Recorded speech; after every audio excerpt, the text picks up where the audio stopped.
18절에서 22절 말씀. 여호와는 의로우시도다. 그러나 내가 그의 명령을 거역하였도다. 너희 모든 백성들아, 내 말을 듣고 내 고통을 볼지어다. 나의 처녀들과 나의 청년들이 사로잡혀 갔도다. 내가 내 사랑하는 자들을 불렀으나 그들은 나를 속였으며 나의 제사장들과 장로들은 그들의 목숨을 회복시킬 그들의 양식을 구하다가 성 가운데에서 기절하였도다. 여호와여, 보시옵소서. 내가 환난을 당하여 나의 애를 다 태우고 나의 마음이 상하오니 나의 반역이 심히 크미니이다. 밖에서는 칼이 내 아들을 빼앗아가고 집 안에서는 죽음 같은 것이 있나이다. 그들이 내가 탄식하는 것을 들었으나 나를 위로하는 자가 없으며 나의 모든 원수들은 내가 재난당하는 것을 듣고 주께서 이렇게 행하신 것을 기뻐하나이다. 그러나 주께서 그 선포하신 날을 이르게 하셔서 그들이 나와 같이 되게 하소서. 그들의 모든 악을 주 앞에 가지고 오게 하시고 나의 모든 죄악들로 말미암아 내게 행하신 것 같이 그들에게 행하옵소서. 나의 탄식이 많고 나의 마음이 병들었나이다. 아멘.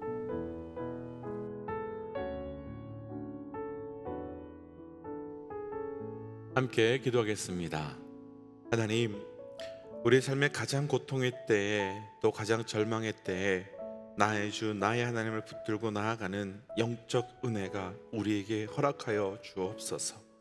하나님께서 오늘도 가장 고통의 때 우리 주 하나님을 기억하며 붙들고 나아갈 때 도우심의 은혜가, 또 함께 하심의 은혜가 우리 모두에게 고백될 수 있도록 인도하여 주옵소서. 이 모든 말씀 예수님 이름으로 기도하였습니다. 아멘. 할렐루야.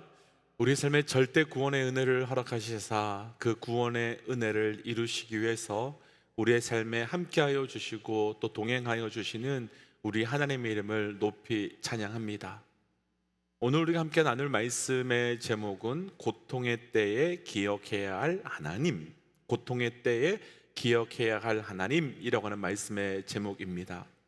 주일부터 예레미야 애가 본문이 시작이 되었습니다. 저희가 예레미야 애가 말씀을 충분히 이해하기 위해서는 아주 간단하지만 예레미야 애가에 대한 배경을 잠깐 살펴볼 필요가 있을 것 같습니다. 예레미야 애가는 제목 그대로 예레미야의 슬픈 노래라고 하는 제목이기도 하지만 히브리어 원래 말씀의 제목은 슬프다라는 뜻을 가지고 있는 에카, 그 에카가 책의 제목입니다. 원래 히브리어 성경 제목이 에카로 되어 있는 이유는 원래 히브리어 성경은 지금 우리의 성경처럼 창세기, 출애굽기, 레위기와 같은 제목을 가지고 있지 않고 각 성경의 가장 첫 번째 구절을 바로 제목으로 하기 때문인데 예레미야 애가 1장 1절이 바로 슬프다, 곧 에카로 시작되기 때문입니다. 그럼 말씀의 첫 시작이 왜 슬프다로 시작이 되겠습니까? 예레미야 애가의 배경이 남유다가 완전히 망한 사건이기 때문입니다. 그러니까 예레미야는 지금 내 나라가 완전히 망한 것 때문에, 그리고 내 백성이 동물처럼 꽁꽁 묶여서 끌려가는 모습 때문에 통곡하며 또 탄식하고 또 슬프다 말하고 있는 것입니다. 하지만 예레미야의 진짜 통곡의 이유, 진짜 슬픔의 이유는 단지 내 백성, 내 나라가 망하고 끌려가는 것 때문만은 절대 아닙니다. 그래서 앞으로 우리가 예레미야 애가를 묵상하면서 이 말씀이 우리 안에서 깊이 있게 묵상되고 또 우리 안에서 실제 사건으로 경험되기 위해서는 우리가 끝까지 놓치지 말아야 하는 것이 예레미야의 이 슬픔의 이유입니다. 예레미야가 슬퍼하는 진짜 이유, 본질적 이유, 그래서 그 슬픔이 단순히 슬픔에서 끝나지 않고 그럼에도 불구하고 다시 시작하고 그럼에도 불구하고 다시 일어날 수 있는 이유가 무엇인지를 우리는 찾아가야 하는 것입니다. 그리고 오늘은 특별히 말씀의 제목에서 이미 나누었던 것처럼 우리의 고통의 때에 그리고 반드시 붙들고 기억해야 되는 그 하나님은 어떤 하나님인지를 함께 묵상함으로 통곡할 수밖에 없는 그때, 그리고 절망할 수밖에 없는 그때 그 예레미야가 붙들었던 그 하나님을 우리도 동일하게 붙들고 살아갈 수 있는 영적 은혜가, 영적 결단이 있으시기를 주의 이름으로 축복합니다. 고통의 때에 기억해야 할 하나님, 가장 먼저는 예레미야 애가의 가장 첫 번째 말씀인 예레미야 애가 1장 1절 말씀입니다. 우리 함께 읽겠습니다. 슬프다 주께서 어찌 그리 진노하사 딸 시온을 구름으로 덮으셨는가. 이스라엘의 아름다움을 하늘에서 땅에 던지셨음이요 그의 진노의 날에 그의 발판을 기억하지 아니하셨도다. 아멘. 예레미야는 나라가 망하고 백성들이 끌려가는 그 모습에 가장 먼저 슬프다라고 말하면서 말씀을 시작합니다. 그런데 한국의 성경에서는 잘 느껴지지 않을 수 있지만 그 슬픔이 단순히 통곡과 애통의 슬픔이 아니라 상당히 절제되어 있지만 동시에 매우 무게 있는 슬픔의 표현인 것을 알 수 있습니다. 성경을 가지고 계신 분들은 예레미야 애가가 3장을 제외하고는 모든 장들이 다 22절로 구성되어 있고 3장은 66절로 되어 있는 것을 보실 수 있을 것입니다. 이렇게 기록된 이유가 있는데, 히브리어 알파벳은 총 22자로 구성되어 있는데 그 22자의 순서에 맞춰서 한 절 한 절이 표현되고 있기 때문입니다. 그러니까 마치 영어의 첫 알파벳이 A로 시작되면 그 A로 시작되는 단어로 1절을, 그리고 2절은 B로 시작되는 단어로 그 자기의 슬픔을 표현하면서 22자를 하나하나 맞춰서 적어가고 기록하고 있었던 것입니다.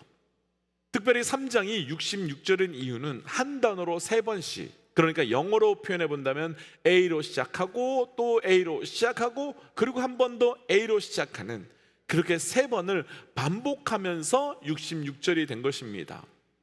이 문학적 구조를 답간체라고 부르는데 단순하게 글자의 순서만 맞춘 것이 아니라 그 내용적 의미까지 하나하나 맞춰가면서 기록한 것이니까 그 한 구절 한 구절 기록할 때마다 그 감정과 생각을 따라 그때그때 기록한 것이 아니라 얼마나 많이 영적 고민과 성찰 속에서 써내려갔는지 충분히 알 수 있을 것 같습니다. 그럼 예레미야는 나라와 백성이 그 망한 사건 앞에 죽을 만큼 고통 속에 있는데 이런 형식에 맞춰서 하나님께 기도의 자리로 나아간 이유가 무엇이겠습니까? 우리도 다들 경험해 보시겠지만 정말 힘들면, 정말 고통스러우면 그런 생각 할 수가 없습니다. 그때는 지극히 감정적이 되고 지극히 감각적으로 움직일 수밖에 없습니다. 그리고 그때는 나오는 대로 기도하고 생각되는 대로 하나님께 구할 수밖에 없게 됩니다. 그런데 예레미야는 글자 하나하나를 맞춰가면서 자신의 괴로움을, 자신의 슬픔을 하나님께 구합니다. 무엇에 대한 고백이겠습니까? 예레미야는 지금 죽을 만큼 힘든 것 사실입니다.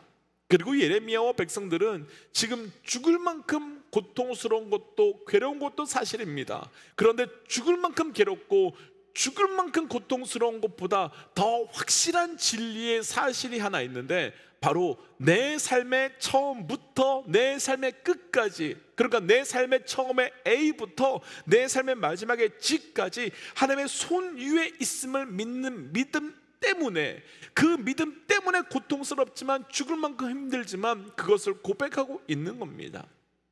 오늘 말씀에서 나누고 싶은 고통의 때에 기억해야 할 하나님 첫 번째, 그것은 우리의 삶의 처음과 마지막은, 그리고 우리 삶의 모든 순간은 하나님의 역사 위에 있음을 믿는 믿음입니다. 우리 믿음의 동역자들에게 도전하고 싶습니다. 저를 비롯해서 우리 모두 어떤 고통의 때라도, 어떤 절망의 때라도 그 순간도, 그리고 그 모든 순간까지도 우리 하나님의 역사 위에 있음을 믿고 하나님의 역사로 운행되고 있음을 선포할 수 있는 믿음이 우리 모두에게 있으시기를 주의 이름으로 도전합니다.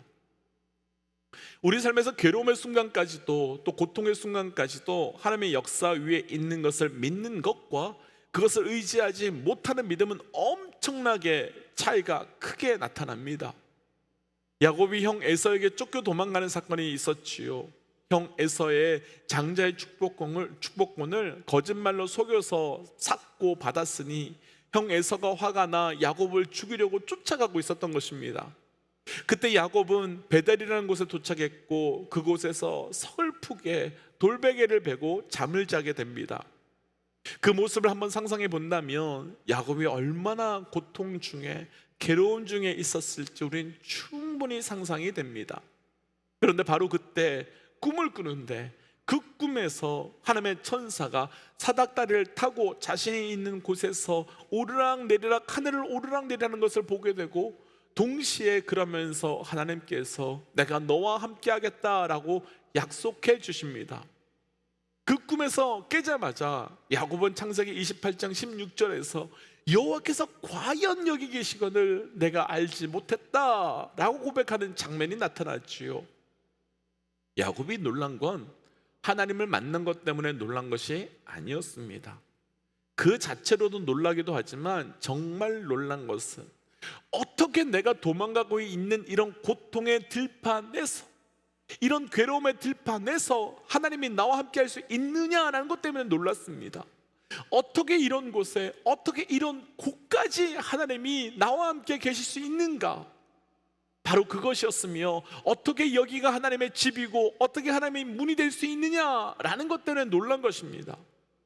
이렇게 하나님의 얼굴을 경험한 야곱은 나중에 형 에서라고 하는 나를 죽이려 달려온 사람의 얼굴에서조차도 하나님의 얼굴을 경험하며 형님을 본즉 하나님의 얼굴을 본 것 같다라고 하는 엄청난 고백을 합니다. 우리가 눈이 열리지 않아서 보지 못하는 것이지 하나님은 우리가 있는 어떤 곳이든 계시고 함께 하십니다. 그 눈이 열리기만 하면 되고 우리는 그것을 믿으면 되는 겁니다. 그럼 어디서나 하나님의 얼굴을 보게 되고 찬송가의 우리 그 가사처럼 그 어디나 하늘 나라라고 고백할 수 있게 될 것입니다.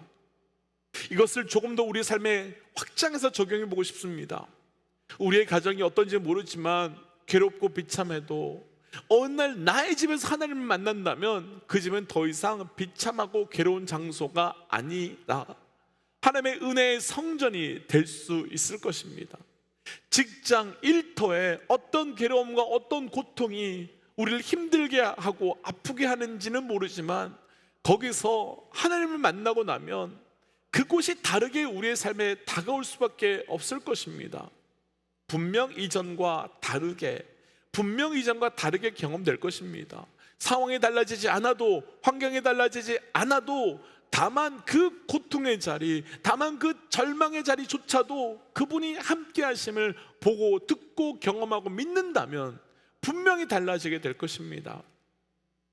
사랑하는 믿음의 동역자 여러분, 내 삶의 모든 순간이, 그러니까 가에서부터 하까지, A에서 G까지 다 하나님의 손 위에 있음을 믿는다면 가장 좋은 그때뿐 아니라 가장 절망스러운 그때도 하나님께서 함께 하심을 믿는다면 우리의 삶에 죽을 만큼 고통스러운 그때에도 우리의 하나님 함께 하심의 동행함의 은혜를 누릴 수 있게 되기를, 또 함께 그런 자리로 나아가시기를 주의 이름으로 도전합니다. 고통의 때에 기억해야 할 하나님 두 번째, 우리 18절 말씀 함께 좀 읽어보겠습니다. 18절입니다. 여호와는 의로우시도다. 그러나 내가 그의 명령을 거역하였도다. 너희 모든 백성들아 내 말을 듣고 내 고통을 볼지어다. 나의 처녀들과 나의 청년들이 사로잡혀 갔도다. 아멘.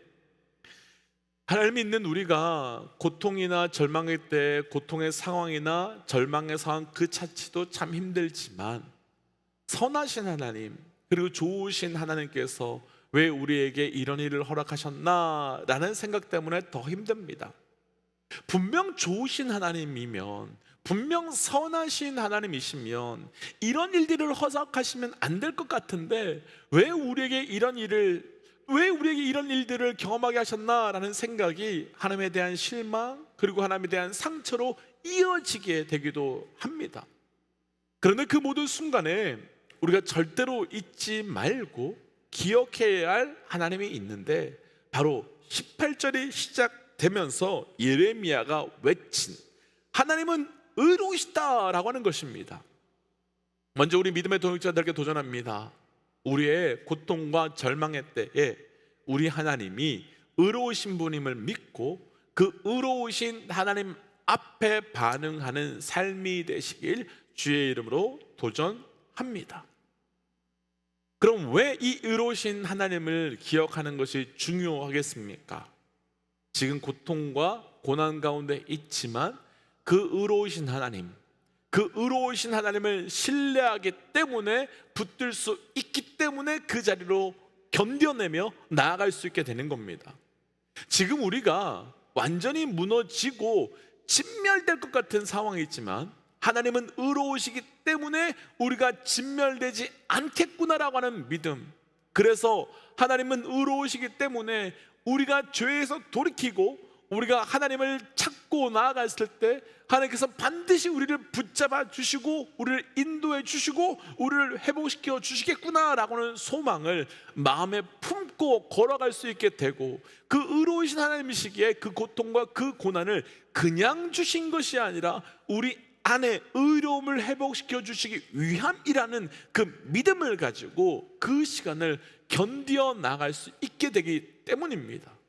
그러니까 의로우신 그 하나님께서 이유 없이 우리의 그 고난과 고통을 주신 것이 아니라 그 의로우신 하나님께서 그 의로움을 나타내시기 위하여 그 시간을 쓰고 있음을 우리 믿을 수 있는 겁니다. 그래서 도전하기는 정말 힘든 고통의 때, 정말 힘든 고난의 때에 의로우신 하나님께서 우리를 의롭게 하시기 위해 모든 것을 허락하셨음을 믿고 끝까지 온전히 반응함으로 나아갈 수 있는 영적 은혜가 있으시기를 주의 이름으로 도전합니다. 그래서 이 시간 오늘 말씀 붙들고 이렇게 좀 기도하고 싶습니다. 하나님, 고통의 때, 고난의 때, 고통과 고난으로 쉽게 무너지고 쉽게 깨어지고 하나님을 쉽게 의심하는 것이 아니라 내 삶의 전부가 하나님의 손 위에 있음을 믿고 그리고 의로우신 하나님을 신뢰함으로 나아가는 믿음을 허락하여 주옵소서. 그래서 하나님, 고통과 고난 가운데 나의 주 나의 하나님을 경험하는 은혜가 있게 하여 주옵소서라고 이 시간 함께 말씀 이어가며 기도하며 나가겠습니다. 함께 기도할까요? 하나님 주신 말씀을 붙들고 기도하며 나갑니다. 하나님, 고통과 고난의 때 우리가 기억하고 붙들어야 되는 하나님을 온전히 기억하게 하여 주시옵소서. 하나님, 그 하나님 앞에 우리가 하나님 우리의 삶의 모든 손이 낙함이 우리 삶의 모든 고난이 주의 손 위에 있음을 믿고 나아가는 믿음을 더하여 주시고, 하나님 그 모든 시간이 하나님의 의로움 가운데 있음을 믿고 나아갈 수 있는 영적 은혜가 우리에게 있게 하여 주옵소서. 하나님, 오늘 주신 말씀을 붙들고 기도합니다. 하나님, 가장 슬프고 가장 고통의 때에 고통에 묶이고 또 절망에 묶이는 것이 아니라 우리의 삶이 하나님의 손 위에 있음을 믿고 나아갈 수 있는 영적 은혜가 우리에게 있게 하여 주시옵소서. 하나님, 그래서 고통의 때도 주의 손에 있고 절망의 이 시간도 주의 손 위에 있음을 믿고 나아감으로 의로우신 나의 주 나의 하나님이 이 고통의 때 절망의 때를 통해서 놀랍도록 일하심을 믿고 나아가 오히려 절망의 때 고통의 때 더 깊은 하나님을 누리며 경험할 수 있도록 우리와 함께하여 주옵소서. 이 모든 말씀 예수님 이름으로 기도하였습니다. 아멘. 사랑하는 믿음의 동지 여러분, 우리 삶의 가장 고통의 때도 절망의 때도 그 의로우신 하나님의 손 위에 있음을 믿고 나아가십시오. 오늘 하루도 우리의 모든 삶은 주의 손 위에 있을 것입니다. 우리 함께 지금 믿음으로 선포하고 또 삶의 자리로 또 기도의 자리로 들어가지요. 함께 선포하겠습니다. 하나님은 살아계십니다. 아멘. 함께 기도하지요. 기도하겠습니다.